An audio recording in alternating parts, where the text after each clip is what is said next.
What's good, y'all? It's the Demouchets REACT, and we're back with another video. Who we got today, C? Today we're back with another American reaction. Super excited about this video. If you're new to us and we're new to you, make sure you scroll down, hit that subscribe button, and turn on the post notification bell because we're on the road to 200K. And we cannot get there without you guys, alright? Join the family. Without further ado, let's get into the video. Let's get it. In supermarkets across the United States, Australia, and Japan, eggs can be found in the refrigerated section alongside other cold items such as milk and cheese. However, in most other countries of the world, eggs can be found at room temperature alongside non-perishable food items. People eat both kinds of egg every day, usually without any ill effects. So why do some people refrigerate eggs and others don't? Well, the answer lies... Well, see? Do you have an answer to why you feel like you should have refrigerate your eggs every time you keep them in the freezer? Not the freezer. Well, I should. Well, I know that they take the protective layer off of our eggs, so we refrigerate them. But I mean, that's pretty good reason. That's pretty good reason.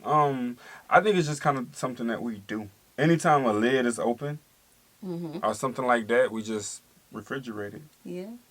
But also heat can speed up the process of a food, aging a lot quicker. So I feel like keeping it cool can stop the bacteria from growing because some things sweat before they heat I wonder how long they're able to keep their eggs out. Okay. Yeah, let's see what they got. In the bacteria group known as Salmonella, and how a particular country chooses to make sure their eggs don't get contaminated with it. Salmonella enters eggs through one of two ways: via contaminating the egg internally before the hen lays it, when a hen's ovaries have been infected, or via the porous eggshell, when an egg comes into contact with contaminated matter, such as chicken manure. Egg producers in the United States address the Salmonella problem with eggs by concentrating on preventing the bacteria from entering through the shell. Towards this end, the United States Department of Agriculture, USDA, mandates that all eggs be washed with water at a minimum temperature of 90 degrees Fahrenheit and at least 20 degrees warmer than the internal temperature of the egg at the time of washing. If it were colder than the egg, this could result in a very slight contraction, sucking in contaminated water through the shell's pores. The eggs will also be washed with some form of detergent and chemical sanitizer like chlorine, and then rinsed again and thoroughly dried, the latter further helping make sure the pathogens can't easily find their way through the egg's thousands of pores. After this, the eggs are often sprayed with some form of protective coating like mineral oil. Finally, the eggs are taken into a room where they are stored at temperatures at or below 45 degrees Fahrenheit. This effectively deals with the external sources of Salmonella and helps ensure you won't accidentally contaminate other foods with Salmonella from touching a contaminated eggshell, then touching other items as you prepare food. However, this does nothing to destroy any Salmonella potentially present within the egg. This is where the refrigeration comes in. By keeping the egg sufficiently cold, it mostly makes sure any Somebody probably cracking eggs right now while they're watching this. I never knew, like, okay, when you get eggs and you eat it, it's strictly everything that's just going to be on the inside. Like, we're getting deep with this now. Rinsing your eggs before eating them. Unless you're boiling them. Well, we rinsing it. Exactly. It's already been rinsed. It's been rinsed, it's been coated and all, but at the end of the day, I don't know. I thought that's kind of what he was saying when they were doing us protection shell and all the that people, stuff. not us. Like the production. I would never. Rinse an egg? No. I just don't see no point in rinsing the egg. No, but he's about to get to it because we keep it refrigerated, so it further prevents salmonella from getting in the egg. Salmonella? The inside of the egg. Because of pores. Salmonella present will not multiply to sufficiently cause problems, given a couple-month shelf life, keeping the eggs safe to eat as long as they are cooked. Even for those eggs not internally contaminated with Salmonella, it's best to keep them refrigerated if they have previously been, as some cause problems, given a couple-month shelf life, keeping the eggs safe to eat as long as they are cooked. Even for So go check the expiration date of the eggs. Nah, he said it's safe to eat as long as they're cooked. Yeah. Some people drink the yolk. Rocky did it on the movie. He had everybody thinking that's the way to go to bulk up. You know what I'm saying? And I think that's just the way, a lot of people do that. So I don't know if that's a thing that's necessarily 100%. You can go 50-50 with what he said on this one. Some people actually do eat just the yolk. Yeah. Without cooking it. Like, they like yolky running eggs. But I mean, I don't think it's not a safe thing to say. That's what I'm saying. Yeah. I think you can still eat it. That's something I can't do. Yeah. I need my stuff fried, 100%. 100%. The egg needs to be Egging. gone. It need to be gone. Gone. Yeah, I feel you. Okay. Those eggs not internally contaminated with salmonella, it's best to keep them refrigerated if they have previously been. As scientific advisor to the International Egg Commission, Vincent Guillenay notes, once you start refrigeration, you have to have it through the whole value chain from farm to store, because if you stop, if the eggs are cold and you put them in a warm environment, they're going to start sweating. The United Egg Producers Association further notes that condensation on eggshells facilitates the growth of bacteria that could contaminate the egg. So aren't Europeans getting food poisoning left, right and centre from eating contaminated eggs? Well, they use other methods to keep the salmonella problem in check and don't refrigerate them at any point, though they do recommend eggs be stored in transport and by supermarkets at specific temperatures. In the winter between 66.2 and 69.8 degrees Fahrenheit, that's 19 to 21 degrees Celsius, and in the summer between 69.8 and 73.4 degrees Fahrenheit, that's 21 to 23 degrees Celsius. For starters, the European Union prohibits egg producers from washing their eggs. You see, shells have natural protection from salmonella and other contaminants via a waxy surface known as the cuticle. The cuticle coats the shell, initially as a liquid when a hen lays the egg, and then it dries within minutes of being exposed to the air. Egg washing, when done properly, may eliminate surface contaminants, but it also washes away the cuticle and its natural protection, potentially allowing bacteria to get into the egg. So what about this one? So we doing this for nothing. What you mean we do this for nothing? Washing our eggs for nothing because We don't wash. it's already They protected. wash our That's eggs. what I'm saying. They are doing it for But nothing. you gotta also think about how many hands have been through. Right. I don't know, like With gloves. maybe. Come Hopefully. on, yeah, hopefully. And then you Kinda. got people who love hard-boiled eggs. Right. Okay, but But hot that's the boiling inside. temperature That's inside. water can kill or get rid of the. But they say it's the natural barrier. Okay. That, yeah.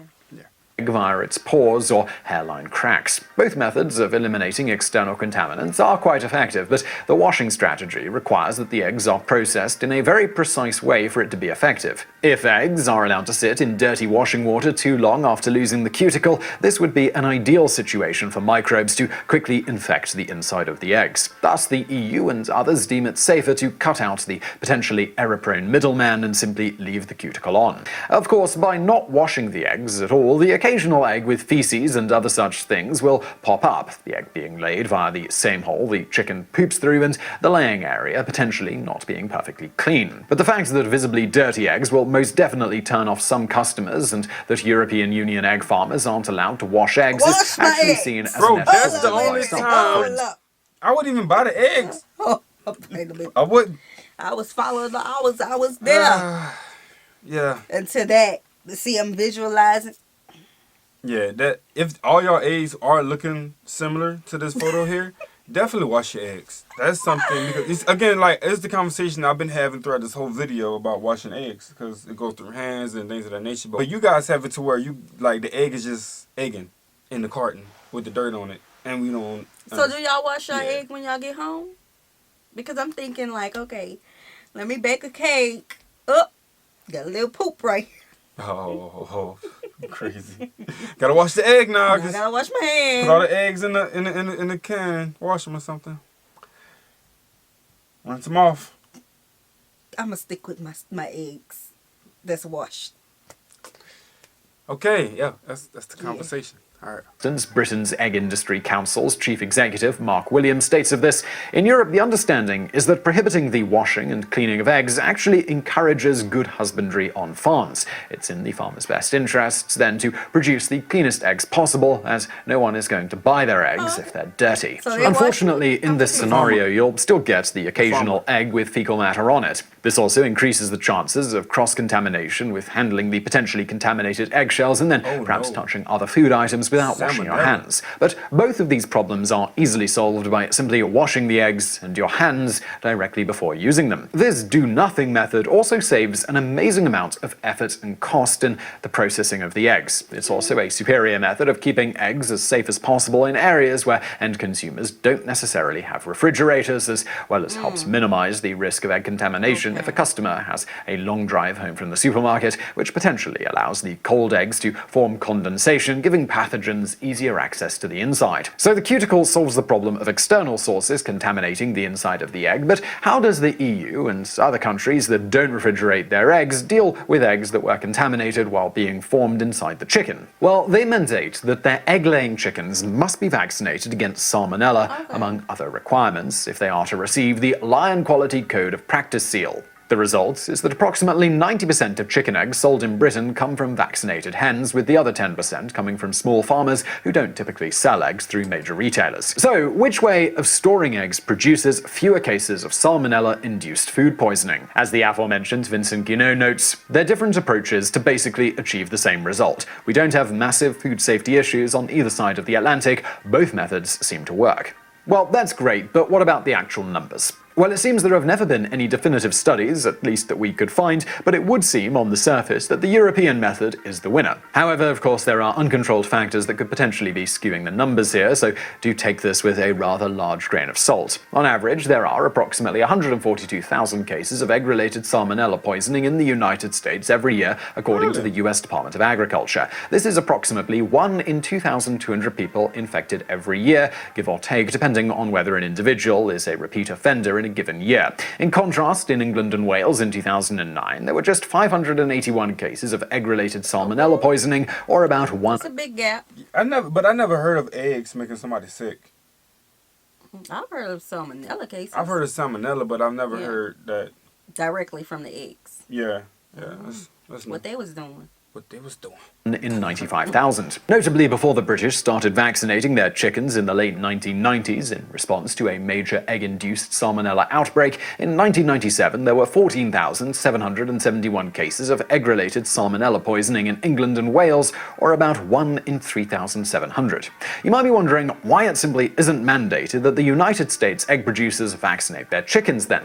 Well, this is primarily because when the last batch of rules concerning this very thing was put together, the limited number of large sample size studies available indicated vaccination wasn't an effective way to stop the internal contamination of Salmonella in eggs. More recent vaccination methods and studies have produced entirely different results. Because of this, and the fact that hen houses and eggs are now continually tested for Salmonella, approximately 1/3 to 1/2 of all egg producers in the United States have voluntarily begun vaccinating their chickens. This voluntary adoption of vaccines was also spurred on in response to a 2010 egg-related Salmonella poisoning outbreak in the United States, which resulted in 500 million eggs needing to be recalled. To avoid such problems, more and more US egg farmers are jumping on board the hen vaccination train every year. In the end, while there are pros and cons of each method of keeping eggs contaminant-free, both have proven extremely effective when properly executed, though seemingly the European method has a large edge in terms of keeping people from getting sick. However, if you've got a refrigerator handy, it is superior in one regard. Eggs that are not refrigerated have a shelf life of about 3 weeks. Those stored in a typical consumer's refrigerator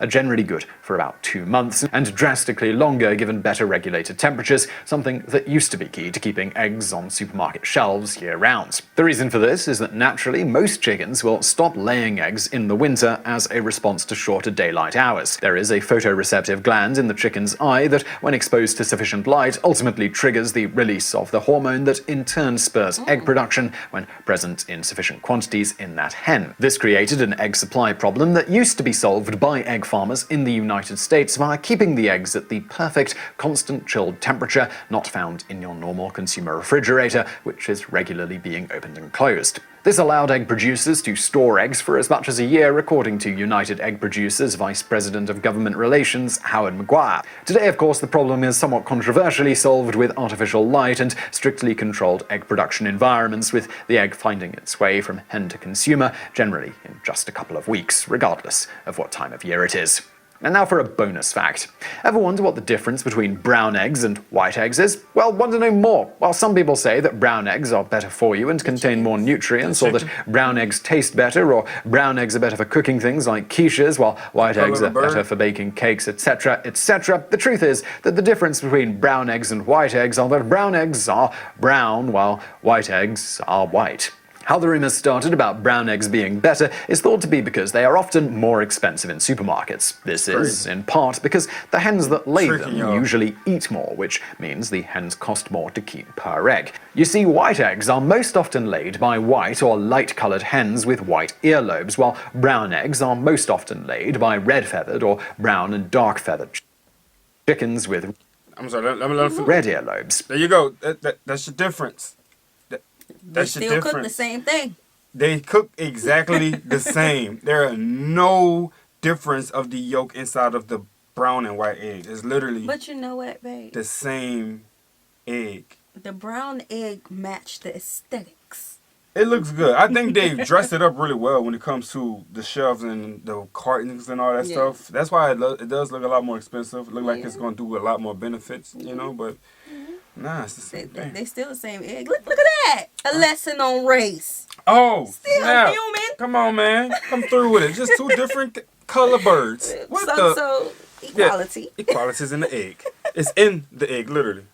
This is not a universal truth, just a general rule. Further, the chicken's earlobes are really the indicator here, not the feathers, but there is a very strong correlation between earlobe color and feather color, so feather color can be a decent indicator too. Ultimately, egg color is determined by genetics, but the earlobe feather color thing is a good, though slightly flawed indicator. In the end, red-lobed chickens tend to be larger than their white-lobed counterparts, which is why they eat more. The farmers need to get reimbursed for the extra feed somehow, so the price of the brown eggs goes up. This also explains why white eggs tend to be more popular in supermarkets. White-lobed chickens cost less for farmers to keep, which leads to cheaper eggs, which leads to grocers buying more white eggs to put on the shelves to offer this product cheaper to customers. White eggs are just simply more cost-effective. As for the supposed difference in taste and nutritional content, there isn't one, with one caveat, though it isn't anything to do with the color of the egg. Rather, it has to do with the chicken's diet. Many chickens raised at home are brown egg layers, while most of the chickens raised for commercial use are white egg layers. The different diets affect the taste of the eggs and even the color of the yolk, similar to how diet can drastically affect the taste of the meat of some animal. However, if you were to take one of these brown egg-laying chickens and raise it on the same food as a white egg-laying chicken, their eggs would taste the same and be otherwise indistinguishable aside from the color of the shell. If their diets are the same, the yolks will even be identical in color. Today, chickens raised for commercial purposes, whether layers of white eggs or brown, are all getting fed the same thing, with perhaps just a slight variance from company to company. If you've had some brown eggs from a neighbor or a chicken of your own that's fed a different diet than commercially fed chickens, then there may be a difference in taste. It just doesn't have anything to do with the color of the egg. Of course, these days, some of the most hotly debated arguments aren't over white versus brown eggs, but over the superior quality of organic versus not organic eggs, or free-range versus cage eggs. While differences in diet can affect the taste, if you're wondering about quality of the egg or nutritional value, a study done by D.R. Jones et al. Through the Agricultural Research Service and